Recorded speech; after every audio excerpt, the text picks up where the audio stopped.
우리 주님의 크신 은혜가 이 시간 예배하는 우리 모두와 함께 하시기를, 또 병상에 계신 분들과도 함께 하시기를 간절히 축복을 드립니다. 우리 성찬 때 평화에서 나눴지만 다시 한번 전후좌우 바라보시면서 예수님 사랑으로 축복합니다. 우리 인사하겠습니다. 예수님 사랑으로 축복합니다. 아멘. 감사합니다. 제가 조금 목이 상태가 좋지 않아서 소리가 그렇게 맑게 나가지 않는 것 같은데 여러분 양해해 주시길 바랍니다. 좀 시간이 됐는데요. 제가 읽었던 책 중에 생각이 나는 것이 나무를 심는 사람이라는 책이 있습니다. 나무를 심은 사람. 장지오노라고 하는 이런 작가가 쓴 소설인데요. 상당히 의미가 있고 참 지금까지도 기억에 남는 그런 책이라 소개를 좀 드립니다. 이 작가가 이제 주인공으로 그렇게 이제 이야기를 전개하고 그 안에서 이제 이 소설을 어떤 의미를 부여하는 이제 한 사람을 이제 만나는 이야기를 하게 되는데요. 이 주인공이 알프스 산맥이 쫙 이렇게 뻗어내린 고원지대 프로방스라고 하는 그곳을 이제 상황을 설정합니다. 그래서 그곳에는 아주 뭐 몇 가구가 안 되는 그런 어떤 시골집들이 이렇게 옛날 우리 시골집들처럼 듬성듬성 떨어져서 그렇게 위치해 있고, 거기에 사는 사람들은 어떻게 살아가는가 봤더니 숯을 만드는 거예요. 숯을 만드는 나무꾼들, 그분들이 생계를 위해서 힘들게 그렇게 살아가고 있었습니다. 여름이 오면 너무 날씨가 덥고 겨울이 오면 너무 날씨가 추우니까 어떻게 살아가야 되나 걱정 이렇게 하면서 그 보이는 자기네들 앞에 눈에 보이는 것은 이제 숲이잖아요. 그래서 너도 나도 누가 말하지도 않았는데 먹고 살기 위해서, 생계를 위해서 그 나무를 한 그루 두 그루 베기 시작했어요. 그래서 어느 순간부터는 경쟁이라도 하듯이 내가 저 집보다는 더 많이 베야지 이러면서 나무를 막 마을 사람들이 열심히 베다 보니까 그만 보기 좋고 푸르렀던 숲이 이제 민둥산이 되어 가기 시작한 거예요. 그러니까 숲에는 항상 숲에 모여드는 동물들이 있고 새들이 있고 꽃이 피고 이제 이런 자연의 질서가 있잖아요. 그런데 이제 그 질서가 하루아침에 깨져버리게 된 것이죠. 그리고 그곳에 살았던 동물들, 새들이 언제 어느 때인지 다 날아가고 없어지게 되고 그 땅은 이제 폐허의 땅이 되어버리게 되었습니다. 그런데 이 주인공이 그곳에서 귀한 사람을 만나게 되는데 엘제아르 부피에라고 하는 사람을 만나게 돼요. 이분은 어떤 분이냐면 혼자 사시는 양치기 노인이었는데 가족이 다 죽었어요. 아내도 죽고 그리고 하나밖에 없었던 아들도 죽고, 그리고 그렇게 외롭고 고독한 가운데 그저 자기 곁을 지켜주고 있는 개 몇 마리하고 양들 그 몇 마리 치면서 그러면서 더불어서 살아가고 있는 이 노인을 만나게 됩니다. 그런데 우리가 생각할 때도 이 노인이 얼마나 희망이 없어 보여요. 혼자서 이제 죽을 날만 기다리는 것 같기도 하고 참 인생이 더덥기도 하고 그런 생각이 드는데, 이분은 이 폐허가 된 땅, 정말 민둥산이 되어버린 아무 소망이 없어 보이는 그 땅에요, 3년 전부터 혼자서 나무를 심기 시작했다는 거예요. 그러면서 먼저 도토리 어디서 구했는지 도토리요 10만 개를 가져다 심었어요. 쇠막대기를 가져가지고 구멍을 파고 그 안에 매일같이 100개 도토리를 심고 덮었답니다. 그리고는 거기에 만족하지 않고 떡갈나무와 너도 밤나무라고 하는 이 나무들의 재배법을 배워서 연구하고, 그러고 나서 어린 묘목들, 정말 보잘것없잖아요. 그 어린 묘목들을 거기다가 이제 기르게 되었어요. 그랬는데 그 이듬해가 1914년이었고 제1차 세계대전이 일어나서 이 작가가 5년 동안에 전쟁터에 나가서 싸워야 되는 상황이었답니다. 그리고 나서 5년 후에 다시 기억이 나서 이 프로방스 지역에 돌아왔을 때도 보니까 이 노인이 죽지 않고 변함없이 그렇게 나무를 심고 있었던 거예요. 그러더니 그때 5년 전에 봤던 어린 묘목나무들이요, 이제 제법 이렇게 자라가지고 어느 정도 빽빽한 그런 숲을 이루고 있더랍니다. 그리고는 우리가 잘 아는 1939년에는 제2차 세계대전이 일어났는데 그 2차 세계대전마저도 이 숲을 망가뜨리지 못하고 없애지 못하고 그대로 그 숲이 보존이 되었다는 거예요. 그러면서 이렇게 이 소설인데 자신의 경험을 바탕으로 한 소설인데, 이 소설에서 이 작가가 이 노인 엘제아르 부피에라고 하는 이 노인을 등장시키고 이야기하는 이유는 바로 그 노인의 인생을 깊이 관찰했기 때문에 그래요. 이 노인은 말하지 않고 또 뭐 말할 대상도 없죠. 침묵 속에서 서두르지 않고, 그리고 뭔가 이렇게 바쁘게 급하게 그렇게 속도를 내면서 살아가는 것이 아니라 그저 자기의 그런 하루의 루틴에 따라서 자신이 해야 될 일들을 어김없이 그렇게 해나가면서 그러면서 뭔가 자신을 희생하면서 일하는 아름다운 영혼을 가진 사람이라는 것을 알게 됐어요. 그래서 이분이 이렇게 혼자서 외롭고 고독할 텐데 어떻게 저렇게 선한 일, 좋은 일을 하실까 이렇게 생각을 해보면, 그 고독을 즐길 뿐만 아니라 그 고독감 속에서 하나님의 세미한 음성을 듣고, 그리고 자신이 할 수 있는 범위 내에서 다시금 죽어있는 황폐했던 자연을 다시금 살리는 그 일을 오롯이 혼자서 묵묵하게 꿋꿋하게 그렇게 해 나가다 보니까 어느새 시간이 흐르고 나서 다시 빽빽하고 울창한 아름다운 하나님의 창조 동산으로 바뀌게 되었다라고 하는 거죠. 이 소설 읽다 보면요, 우리 그리스도인들이 어떻게 살아야 될까라는 것에 대해서 생각을 해보게 해줍니다. 왜냐하면 우리 모두는 다 예수를 믿든 믿지 않든 간에 모두가 다 이 땅에 두 발을 딛고 살아가잖아요. 그런데 우리가 예수를 이왕에 믿기 때문에 좀 더 우리는 다른 생각과 다른 가치관으로 살아갈 수 있습니다. 성경의 말씀대로 이 세상을 본받지 않고 또 마음을 새롭게 하면서 하나님의 뜻이 무엇인지를 늘 분별하면서 내 삶의 울타리에서 아름다운 하나님의 나라를 이루어가는 그런 어떤 삶을 꿈꿀 수 있는 사람들이 바로 누구예요? 우리 믿는 사람들이죠. 바로 어려움 중에도 고난 중에도 소망 속에서 살아갈 수 있는 사람들이 바로 우리 그리스도인들이다라고 하는 말씀을 오늘 서두에 드립니다. 오늘 말씀의 제목을 제가 소망 이렇게 정했는데, 오늘 봉독한 시편 42편은 고라 자손의 노래 이렇게 되어 있습니다. 고라라고 하는 인물은 아시는 분은 아시겠지만 레위 지파에 속한 사람이죠. 그런데 이 사람들이 민수기 16장에 보면 모세와 아론의 지도록에 반역을 일으켰던 사람입니다. 아니, 그 사람들만 꼭 지도해야 돼? 우리도 할 수 있어. 이렇게 반역하게 된 거죠. 그러나 하나님의 뜻이었기 때문에 그 뜻에 반역한 이들은 처형을 당하고 그의 가족들도 처형을 당하지만 그의 후대들은 살아남아서 이렇게 성전에서 찬양을 담당하는 사람들, 레위인들이죠. 우리로 치면 성가대원들, 이렇게 중요한 역할을 하게 됩니다.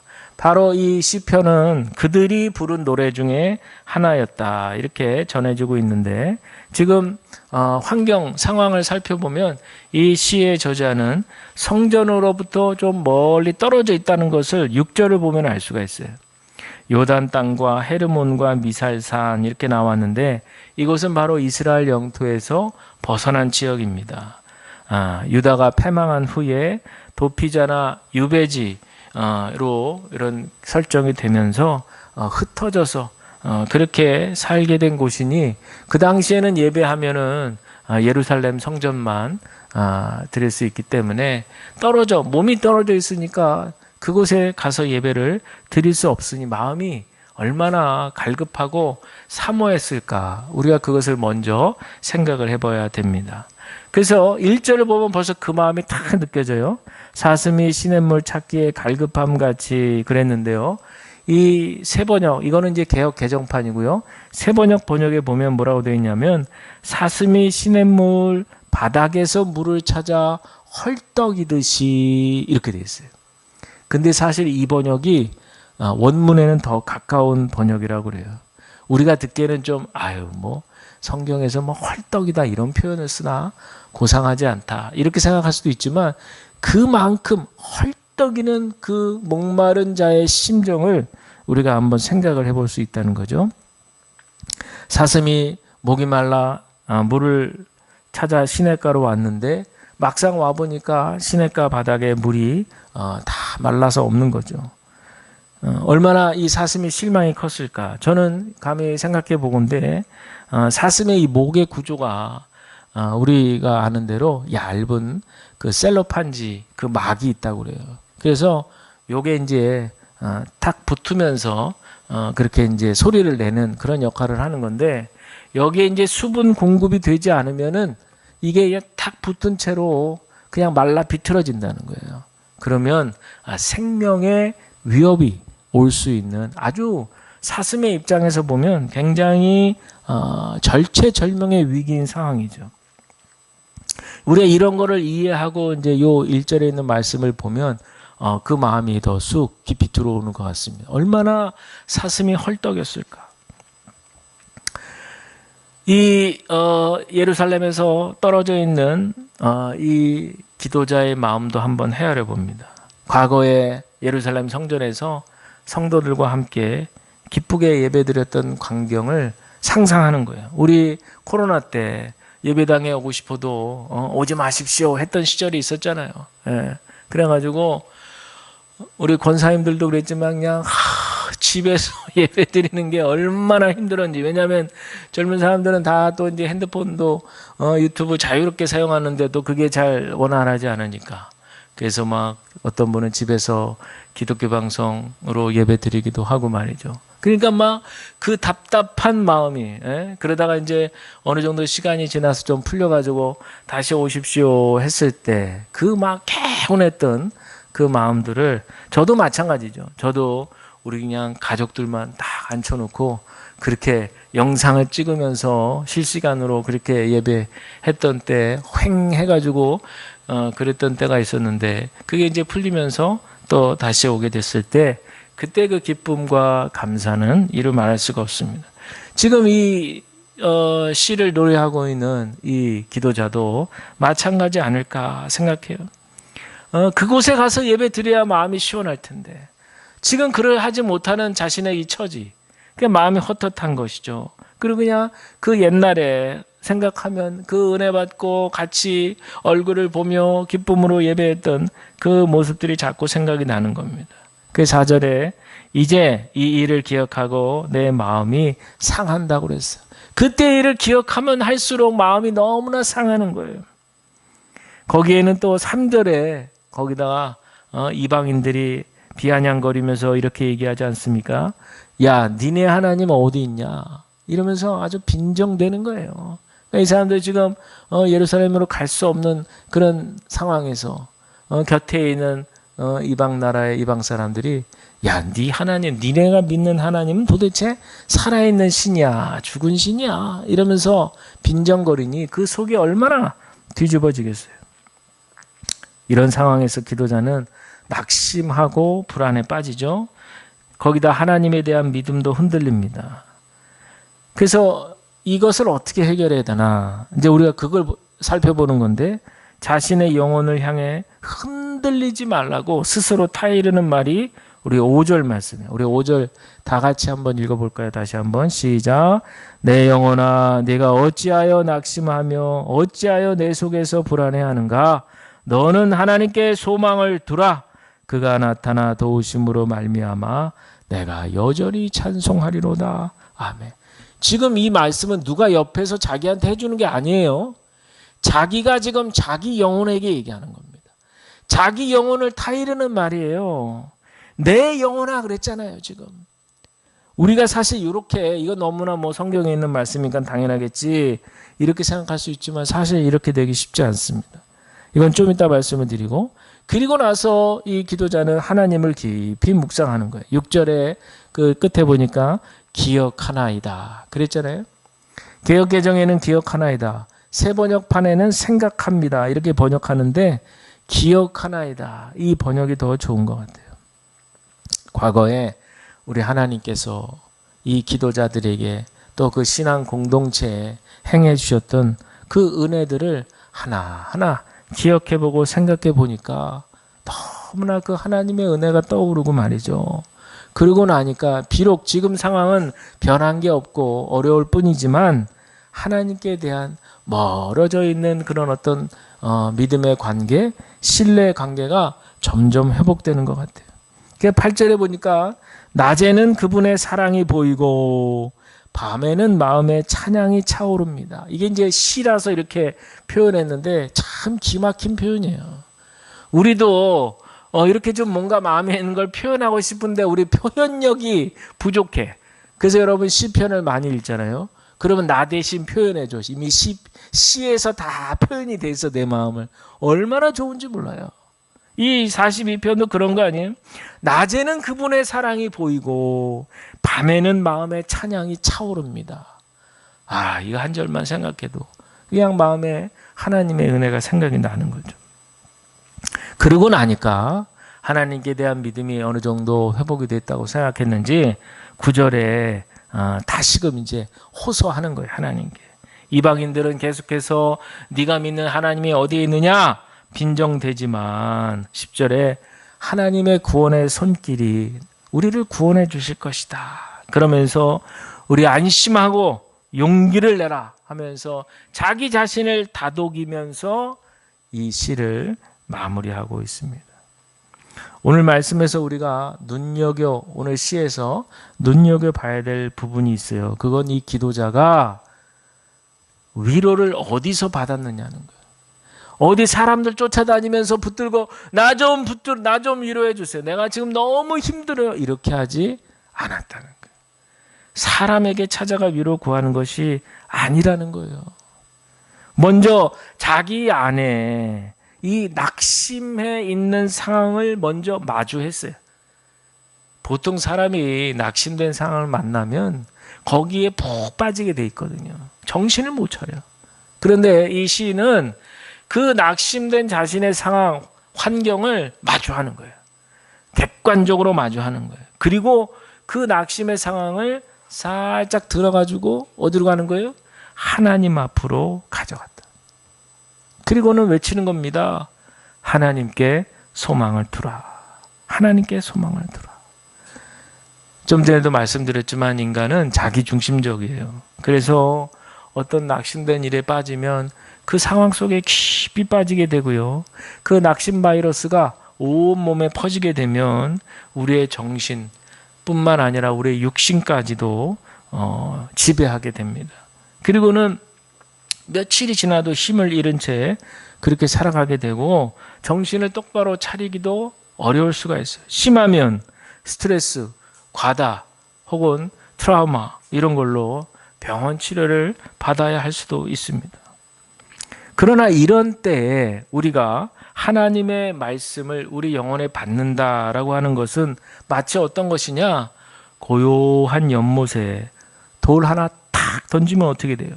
연못에 물이 팍 하면서 파동을 일으키는 것과 같습니다.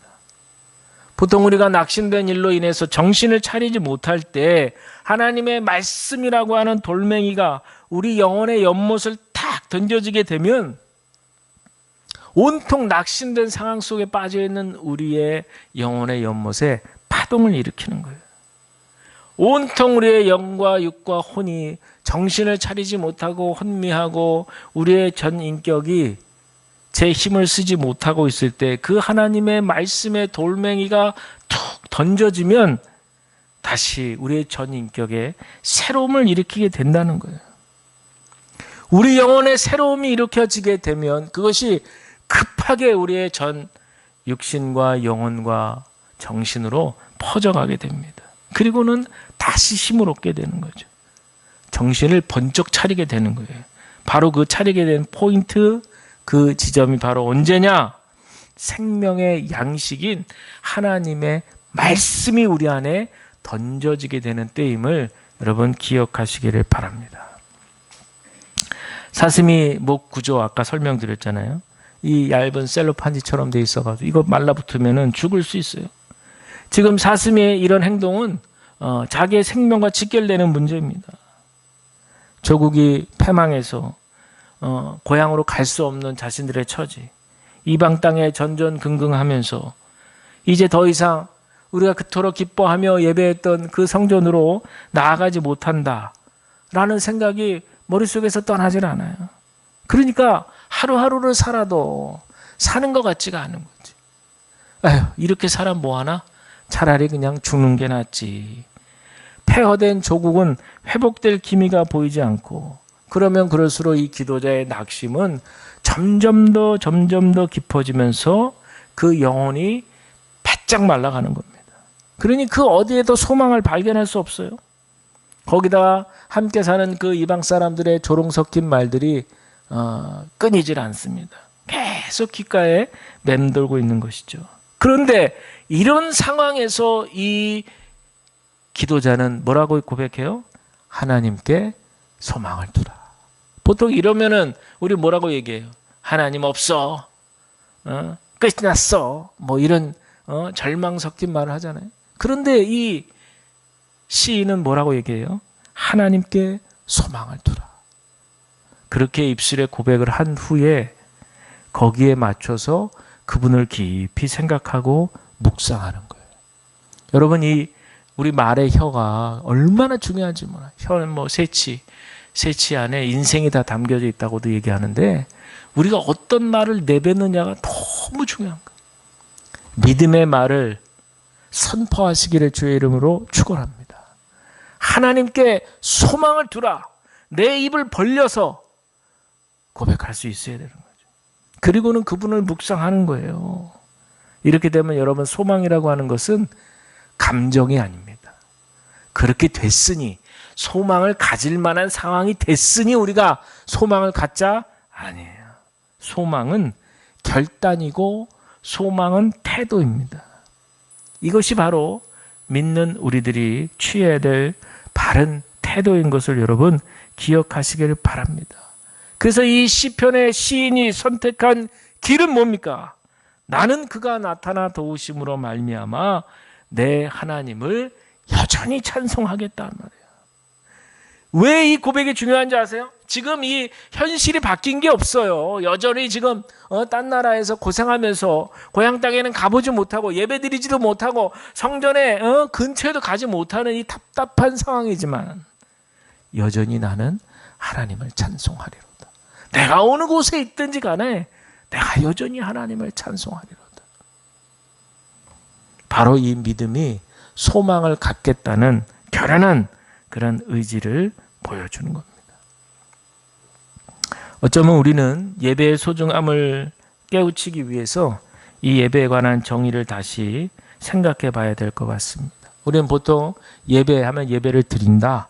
옛날엔 또 예배를 본다. 또 요즘엔 또 예배를 한다. 뭐 여러 가지 말이 있어요. 뭐 예배학적으로 어떤 말이 더 옳은지 그거 지금 말씀드리는 것이 아니고 중요한 건 뭐냐? 오늘 본문과 연결해서 제가 오늘 드리고 싶은 중요한 말씀은 우리가 예배를 위해서 무언가 할 수 있다라는 생각을 내려놔야 돼요. 예배는 내가 하나님 앞에 무엇인가 할 수 있습니다를 나타내는 자리가 아니라 하나님 앞에서 꺼져가는 등불이 다시금 켜지는 은혜를 경험하는 것이 바로 예배임을 기억하시길 바랍니다. 이사야서 42장 3절에 분명히 나와 있어요. 우리 하나님은 어떤 분인가? 상한 갈대를 꺾지 않으시는 분이다. 꺼져가는 등불을 끄지 않으시고 진실로 정의를 행하시는 분, 이렇게 묘사되고 있습니다. 아무런 희망이 없는 그런 캄캄한 어둠 속에서 한 줄기 빛으로 우리에게 비춰주시고 소망으로 인도하시기 때문이에요. 고린도후서 4장 8절이야 우리가 잘 아시는 말씀인데요. 우리가 사방으로 우겨쌈을 당하여도 쌓이지 아니하며 답답한 일을 당하여도 낙심하지 아니하며 박해를 받아도 버림받지 아니하며 거꾸로 뜨림을 당하여도 망하지 아니하고 우리가 항상 예수의 죽음을 몸에 짊어짐은 예수의 생명이 또한 우리 몸에 나타나게 하려 함이라 그랬어요. 이 당시에 바울도 얼마나 고생이 많았어요. 이게 이제 고린도 후서니까 고린도 후서 하면 육체의 가시 딱 생각나시잖아요. 그렇게 고쳐달라고 하나님 앞에 했는데도 조금이라도 좀 고쳐주시면 얼마나 위로가 되겠어요. 3번이나 얘기했는데도 내 은혜가 내게 족하다. 이미 나는 너에게 많은 은혜를 줬다. 뒤돌아보니까 바울이 생각하니까 너무 많은 은혜가 있었던 거죠. 너무 자고하지 않게 하려고. 내가 너무 좋은 교육, 좋은 집안, 좋은 배경, 이 모든 좋은 혜택들 너무 교만해서 그렇게 고개 뻣뻣이 세우고 살까봐 하나님께서 딱 육체의 가시 선물로 주신 거구나. 그거 늘 바라보면서 생각하면서 하나님을 더 의지하라는 뜻이구나. 이렇게 깨닫게 되니까 그의 상황이, 그의 어려움이, 그의 고생이 은혜로 바뀌어지게 되더라는 거죠. 자, 오늘 말씀을 정리하면서 그렇다면 우리 삶에 이 말씀을 어떻게 적용하면 좋을까요? 첫째는 우리 영혼의 상태를, 내 영혼의 상태를 정직하게 바라보시기를 바랍니다. 지금 내 마음 어떤가? 낙심해 있나? 실망해 있나? 낭망해 있나? 보통 우리 오랫동안 믿으신 분들은 그렇게 낙심하고 낭망하면 안 될 것처럼 생각하는 경향이 있어요. 이건 뭔지 아세요? 이게 율법적 신앙이에요. 이런 게. 네.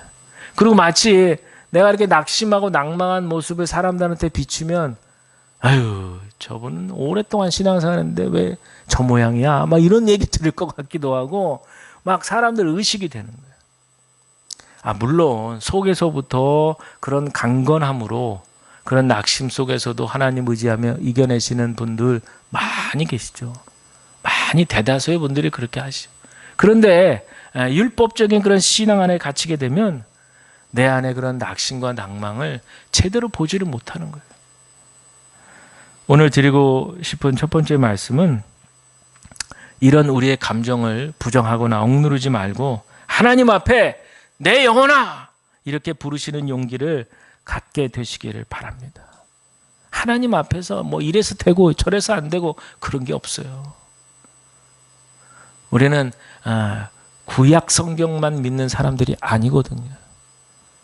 구약을 관통해서 신약을 지나가서 지금 그렇게 신구약 성경을 하나님 말씀으로 믿는 사람들이니 율법은 하나님께로 가는데 도와주는 몽학선생이라고 그랬거든요. 우리를 손을 잡고 총총총총 그분께로 진리로 인도해 주시는 그런 역할을 하는 게 율법이라고 그랬어요. 그리고 나서 그분께로 가면 그 다음에는 율법의 틀을 벗고 하나님과 우리의 자녀된 관계 속에서 아빠, 아버지라고 부를 수 있는 자녀된 특권과 권세를 누리는 거예요. 그러니 그 앞에서 뭘 체면을 차리고 뭘 그 앞에서 형식적으로 따지고 할 게 뭐가 있어요. 그저 우리의 모든 부정적인 그런 모습까지도 다 솔직하게 토로할 수 있게 되시기를 바랍니다. 두 번째는 하나님의 말씀이 우리의 감정보다 앞서게 하는 거예요. 이미 말씀드렸지만 낙심된 감정은 우리의 전 인격을 소진시키게 되기 때문에 이것을 일으켜 세워야 되는 것이 말씀의 힘이에요. 진흙탕 물을 정화시킬 때 휘젓고 그 가라앉히는 방법이 있는 것처럼 말씀이 우리의 진흙탕 같은 영혼을 휘젓고 그 낙심으로 인한 진흙탕 영혼을 쫙 바닥으로 가라앉히게 하는 것. 대신에 그 위에 새로움을 일으키는 것이죠. 따라서 우리는 하나님께 소망을 두라. 이 말씀을 붙들고 나를 다시 일으키시는 힘을 얻어야 할 줄로 믿습니다. 마지막 세 번째는요. 찬양의 능력이에요. 찬양의 능력. 상처가 아물고 낙심이 회복되는 그날에만 찬양하고 찬송하는 것이 아니라 우리가 지금 낙심 중에 있어도 막 지금 상처의 피가 철철 흐르는 중에서도 우리 하나님은 여전히 나의 하나님이요 반석이요 구원자이심을 믿고 찬양을 올려드리면 그 믿음을 받으시고 회복의 은혜를 부어 주시는 거예요. 우리 예수님의 십자가 고통을 생각해 보세요. 예수님의 입장에서 생각하면 그 십자가 고통이 얼마나 상처예요. 그러나 엄청난 상처지만 그 부르신 순종의 길에 순종하신 예수님, 바로 그것으로 인해서 그 길은 축복의 통로요, 구원의 통로의 역할을 감당하시게 된 거잖아요.